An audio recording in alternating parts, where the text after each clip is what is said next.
You know, it's interesting how our world has become this never-ending race for success and fortune. But in the midst of all these profitable agendas, we seem to have stumbled upon a strange contradiction here. We're more connected than ever before with technology and screens around us, yet we've never felt more alone. It's like there's a paradox at play here, and unfortunately there's a hidden crisis that quietly is spreading among us. It's a condition that affects more than 264 million people of all ages. It's making it one of the leading causes of disability worldwide. What is it? You may have already guessed. Depression. You know, it's a real wake-up call when we realize that even with all the incredible advancements in technology, we're still lacking something essential in our lives. We need to take a step back and look at the bigger picture here, considering the delicate balance between our mind, body, and spirit. And it's only by recognizing and embracing this holistic approach that we can truly overcome the grips of depression and reconnect with our true humanity of who we really are. Hey, it's Susan, and welcome to the Meditative Shift podcast, where we attend to the holistic lifestyle practices in optimizing mind-body balance. This week I went through our viewers' comments from the podcast Riding the Wave of Depression, so I thought to continue on this theme here today. And the major comments revolved around getting out of the lull of feeling despondency accompanied by fatigue both mentally and physically. So I ask, can we actually counter the feeling of being depressed by changing our habits of eating, thinking, and doing? Or are we destined to remain in a place of suffering? Depression is certainly not a new phenomena to the world. In fact, depressive symptoms have been experienced by humans for countless years, and it seems to be a common tendency of the mind to harbor fear, disturbance, and distraction. This was known to the ancient masters. In fact, throughout history, various ancient traditions have provided us with the valuable tools to train our mindset, enabling us to accept, transcend, and overcome the obstacles that hinder us from experiencing the true purpose of life, joy and happiness. In our present times, depression has taken the spotlight as the leading cause of disease burden worldwide, as I mentioned earlier. This is especially evident now, given our food chain is adulterated, the social and economic unrest that we experience, lack of trust in our societal foundation, addictive relationships with our devices. All of this generates uncertainty and fear about the future. Keep in mind that the effects of depression are not limited by socioeconomic or educational status. It affects people of all walks of life. Despite the availability of an increasing number of pharmaceutical treatments, with new varieties regularly entering the market, the problem of depression persists and even continues to rise. It's clear that solely relying on medical intervention is really not solving the issue. So we really need to understand the origins of depression and create an effective solution for it. When it comes to unraveling the root causes of depression and finding ways to detoxify our minds and bodies, many explanations have emerged, and each offer valuable insights into the complex condition. The commonly held belief in medical science, Western medical science, is that depression is primarily a result of imbalances in brain chemistry, which can be addressed through medication as a chemical solution. While these approaches can sometimes be beneficial, studies have actually shown that despite the development of new drugs, the problem of depression still persists. So this raises the question of whether there might be more to depression than just chemical imbalance. Instead of viewing depression as an external enemy or a pathogen that needs to be eradicated, it's important to approach it with a different perspective. We need to understand the underlying causes of depression within ourselves and what is it really trying to communicate about our lives and our thoughts. You see, depression can be seen as a symptom of a really deeper issue, similar to how pain alerts us that there's an underlying problem in our bodies. Can depression bring further awareness to our lives? Well, we can see that it can. Depression can actually serve as a message indicating that something is unfulfilling or fundamentally wrong in our lives. It may be a sign that we need to make a significant change in who we are or how we navigate in the world. It can point us to shift in our daily routines and how we use our time. In addition, depression can have us access a spiritual dimension by moving us in the direction of meditation practice and connecting us to deeper values. Without these, we may feel empty, depleted, devoid of our sense of worth. Our depression may also reveal that we have become overly reliant on external circumstances or external sources of happiness. I can attest to that. Like, if only I had a partner or a better job, someone who understands me, where I feel appreciated. It can go on and on and on. When our desires bring us outward and they're not fulfilled, that's the major cause here. By looking at depression and the possibilities of what it can offer by way of evaluating our current situation, meaning the health of our body, how we think and interact with our environment, and how we get our vitality, externally or from deeper sources within us, when we have an open mindset, we can explore the root cause and make a transformative change in our life. But this really involves delving into the inner self, our really deep core, examining our habits and values, and cultivating new habits and practices that actually nourish our spiritual well-being. It's through this holistic approach that we can begin to understand and address depression beyond a mere chemical imbalance, opening the door to true healing and growth.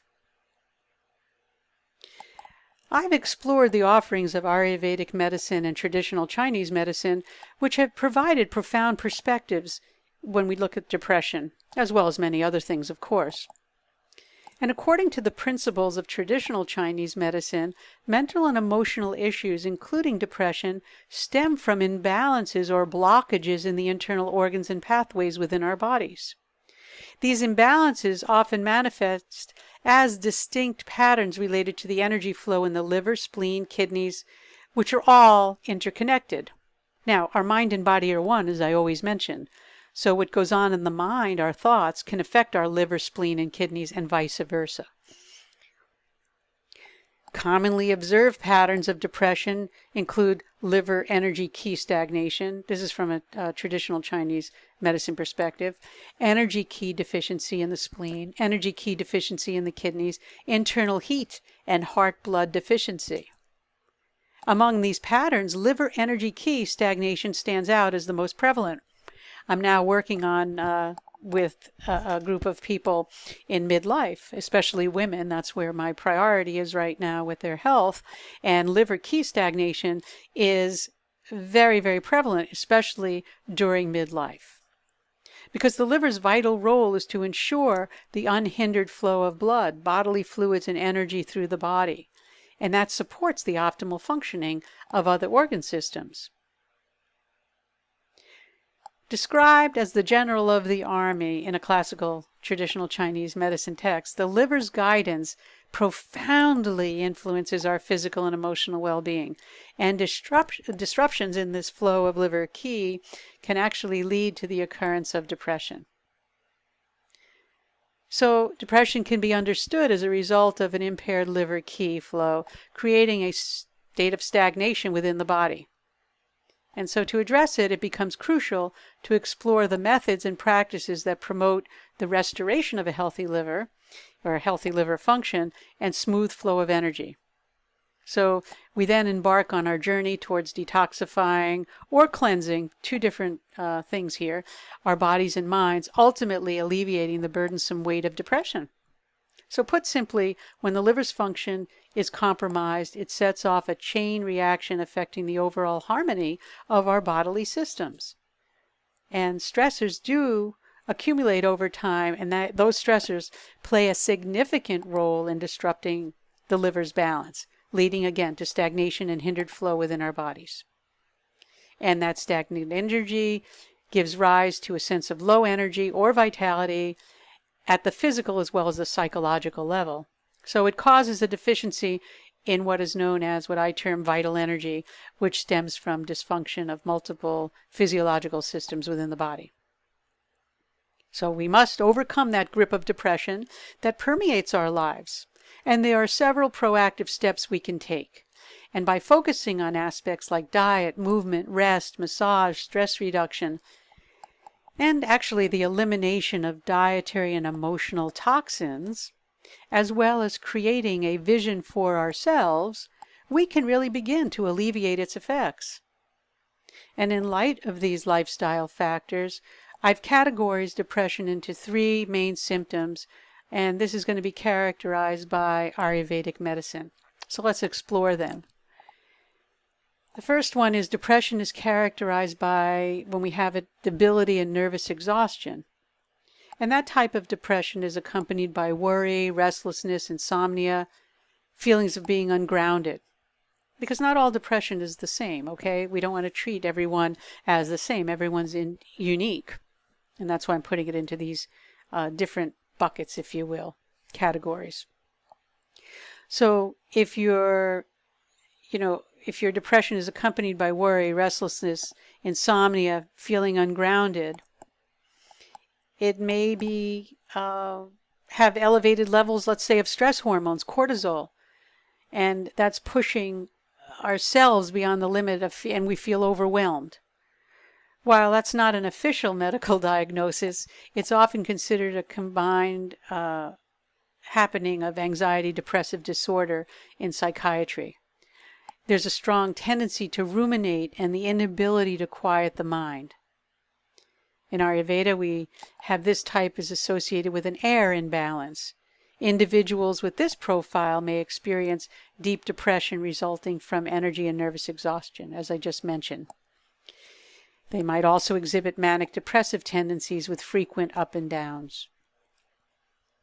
So to address this type of depression, it's actually crucial to establish a grounding, warming, and calming regimen, incorporating good nutrition, relaxation techniques, oil massage, and meditation as the key principles for restoring balance. And here are a few specific recommendations for this type of depression. As I mentioned, opt for well-prepared warm foods rather than cold foods. Practice a daily self-foot massage using warm oils. You could do that before you go to bed, actually, or right after a shower. Consider adaptogenic herbs that can help you restore balance. Spend time in nature every day. Aim for at least 15 to 30 minutes of some kind of physical postures. People call it yoga, asana, followed by a little bit of meditation if you're just getting started. Having a systematic practice in meditation is essential for addressing any concern that you may have. And you can actually, with these suggestions, regain your equilibrium, I would say, in 40 days. 6 weeks it usually takes, 40 days, let's say, for the brain to rewire, to set a new groove so that you have a new habit. And you'll see fantastic results. But you must stick with it. It's not a quick fix. The second type of depression is characterized by excess agitation, frustration, and being impulsive, impulsivity.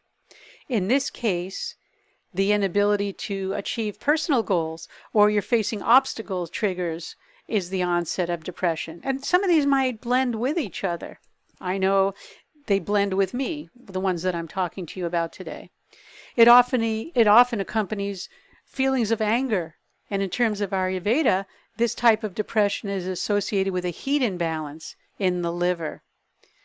So it's worth noting here that individuals with a diagnosis of bipolar disorder or tendencies along the bipolar spectrum may be more prone to be having this condition. To address this type of depression, it's essential to focus on cooling and soothing approaches. Incorporating forgiveness, very difficult, especially of the self, of ourselves. Compassion, and the use of cooling herbs.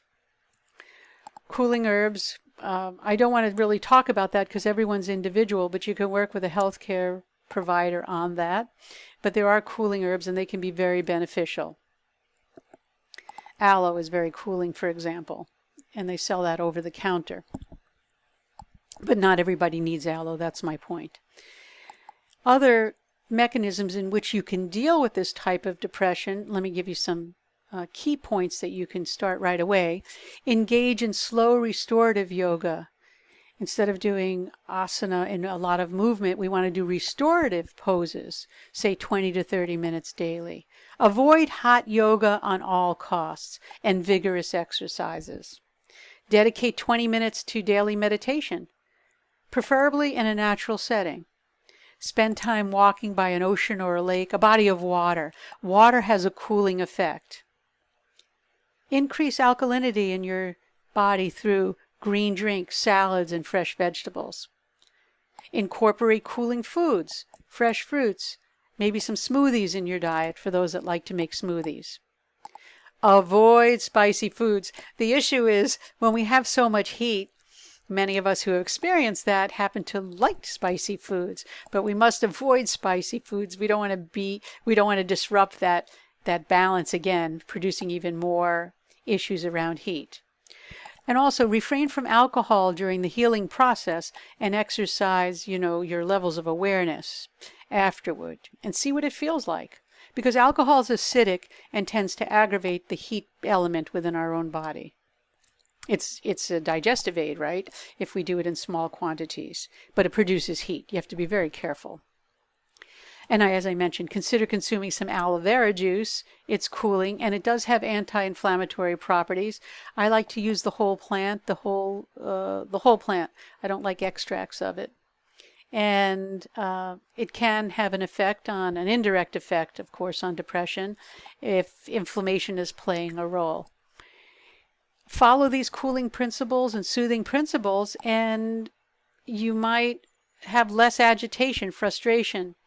You might find some relief, and you might restore some balance. Again, you can work with somebody that you trust if you feel you want a little bit of guidance, but if you want to work with yourself and you don't need that, by all means, I'm giving you a few ideas and habits to get started. The third type of depression is characterized by lack of movement, lethargy, and overweight.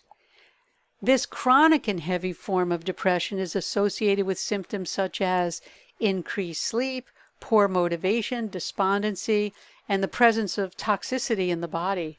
In Ayurveda, we call that ama. And it's the most common and long-lasting type, primarily due to its inherently slow-moving nature. Individuals with this type of depression benefit from physical and mental stimulation to counteract the stagnation they experience. So to address this type of depression, the treatment approach focuses on increasing movement here, reducing toxicity, and enhancing our vitality. And there are some science-backed recommendations to consider. Practice 30 minutes of yoga daily, and emphasis on the sun salutations. You've seen that in many of my books that I've written. You can find that in the Feeling Good Matters book especially. I point it out. Every morning, sun salutations. Engage in 30 minutes of outdoor exercise daily, gradually increasing intensity from gentle to moderate levels. Regularly spend time in nature at least once a week. Increase your consumption of fresh vegetables in your diet while reducing processed foods and sugars, including, again, I have alcohol here, which can act as a depressant. Here, you're going to opt for warm, spicy meals and minimize the intake of cold foods and the smoothies. So you have to kind of know yourself. And again, if you need some guidance with that, there are plenty of good healthcare providers. If you need recommendations, you can contact me. And I can show you how to go look for that in your community, or you can do virtual online. Incorporate pungent and warming herbs like ginger, cardamom, tulsi, cinnamon to promote digestion and circulation. You could also consider, in this case, incorporating fresh squeezed vegetable juice into your routine for detoxification. Another way is to consume ginger tea in the morning and evening. And you can do that by just cut it and boiling 2 to 3 inch piece of fresh ginger, organic ginger, and steep it for about 20 minutes. It's very helpful. So by implementing these recommendations, you can also use herbs, of course, that promote movement and will actually help lift function, like for thyroid activity, etc. By implementing these, though, we can actually stimulate the bodies and minds to come back into harmony and balance.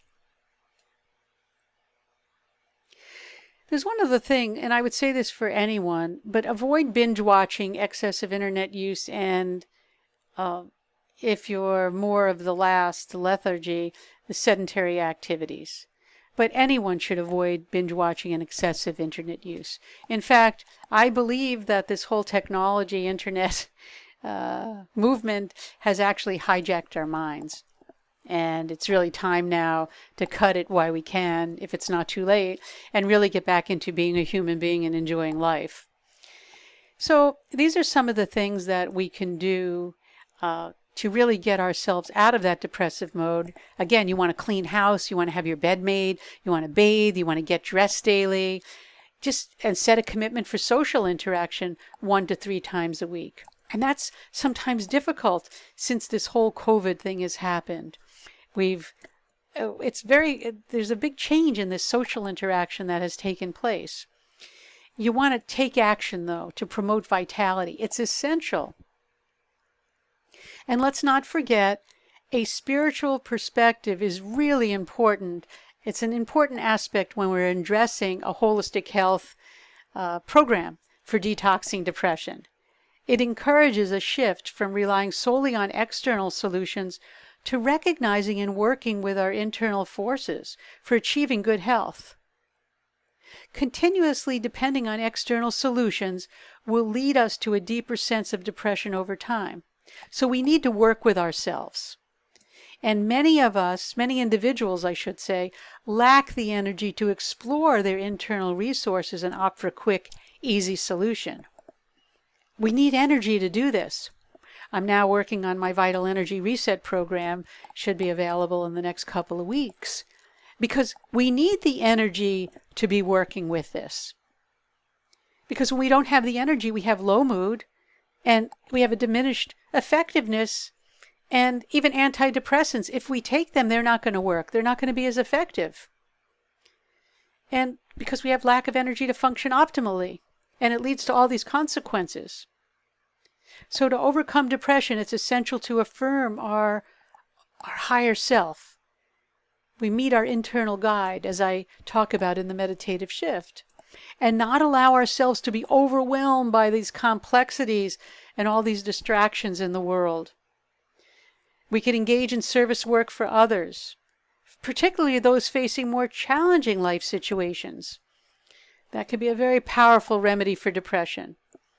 And additionally, declutter your physical environment, such as your room, your house, and it really helps with decluttering our mind. They go hand in hand, which we know that it's all part of the same energy field. Moving towards inner peace and protection through practices like the meditative shift can facilitate healing and provide solace. And participating in live or online monthly sessions and community gatherings can be a valuable step in this direction. So just keep all of these points in mind. We can change our life. We can step into a new paradigm of vitality and well-being. And that brings us to the end of this episode. Thanks for tuning in to the Meditative Shift podcast, which is now available on YouTube. please subscribe on YouTube, because I'd like to eventually move everything over to YouTube. It just makes the flow a lot easier and supports the community, and it supports the channel. You could also visit susantaylor.org to connect there for additional resources and information. And again, thank you for listening.